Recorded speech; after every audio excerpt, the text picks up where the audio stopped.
Malawi ambiri amadabwa ndi mmene anthu ena amapangira ngati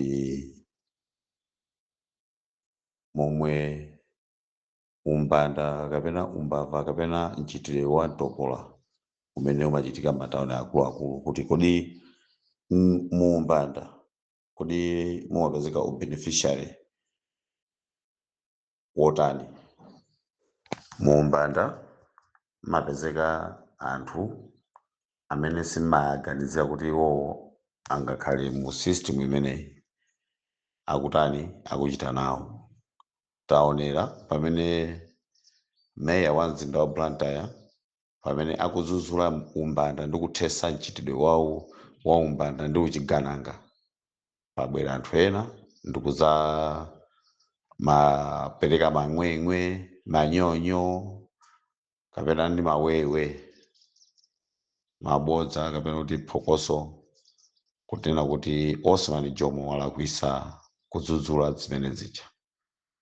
Komano titati tiyang'ane mabungwe omwewo pamene State House kapena kuti State House inkanyeredwa ndi kuphwanyidwa ndi kuchosedwa zitseko ndi zina zotero zimawonongedwa kumene kujako ma TV, mabungwe anangokhala chete osanena kena kaliwonse. Nawo mchitidwe omwewo agalu aku State House anabedwa ndipo abedwa, ndikumaza kuti agalu athu abedwa ndipo ali kwakuti. Anthu mwa kuti tikaseche kumeneko anthu anathama kwatika chileso kukhoti kuti musapiteko musakasecheko musiyeni munthu ameneyo. Zimene taona ife apa kuna kuti dziko kuyambira pachiyambi mmene Yesu ankaweruzidwa kwa Pilato, anthu anasankha zigawengaso ndikuona kuti chilungamo chitayidwe, ndipo chilungamo chinatayidwa. Tinaona mwana wa Mulungu akulandira chipongwe, chigawenga chikusangalala, chitatuka mundende. Ndiye chimozimozi so bungwe limene labwera apa kumaza khala ngati bungwelo ndikulipempha kuti lisanayambe kupanga za Jomo lipite likatifufuzire ndikuti itanisirapo era agalu amene abedwa ku nyumba ya boma, komanso katundu amene anawonongedwa ku State House ndi zina zotero, kuphatikizirapo ndalama za nkhaninkhani zimene zinali zikuswa m'dziko muno. So bungwe limeneli ngati litatipitiriza livumbulusa zinthu zambiri koposa kuti ifenso bungwelo tilisake bwinobwino tione kuti kodi iwowa akutenga mphamvu pati. Chifukwa tili bungwe tifuna tione kuti kodi anthu amene angakhapidwa ama civil servant aja bungwe limeneli linali lapangidwa register kapena lisadapangidwe register. Kwa register general tikafufuze kuti linapangidwa regi muchaka chiti, nanga ngoja zake zimene zidalepesedwa ndi zotani, nanga anthu amene ankakhapidwa kumaphwanyiridwa maufulu osiyanasiyana, azimayi kuvulidwa, kuomberedwa mikono ndi zipolopo mwa mtundu wina, anthu kuomberedwa mkamwa, kumaphedwa m'dziko muno.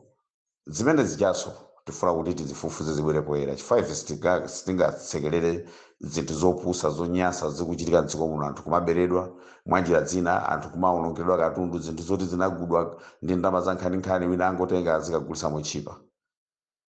Kumene koko timana kuti kuphera ufulu wa afulu a dziko lawo. So bungwe limenelo tikulipempha kuti lipange withdraw, ngati silipanga withdraw tipanganso nafe create zinthu zofuna kuti zifufuzidwe. Tili mabungwe ambiri tikasiya kumene kujako, ndipo tipeza maloya tiyendesa nkhani zija, ndipo tikakamira koopsa kufikirana milandu imene ichitike m'dziko muno, tione kuti anthu amene aja anaphera maufulu osiyanasiyana, kuphatikizapo mzimayi uja anaphwanyidwa galimoto ku nyumba ya parliament. So sitisiya zimenezo, tizikhalanso tikuzifufuza kufikirana kuti tione kuti amene aliwena kumangidwa, aliwena kuwonongeredwa udindo kapena mwina wache kudzudzulidwa ali pa udindo kapena kuti ngakhale asali pa udindo ndi ndani.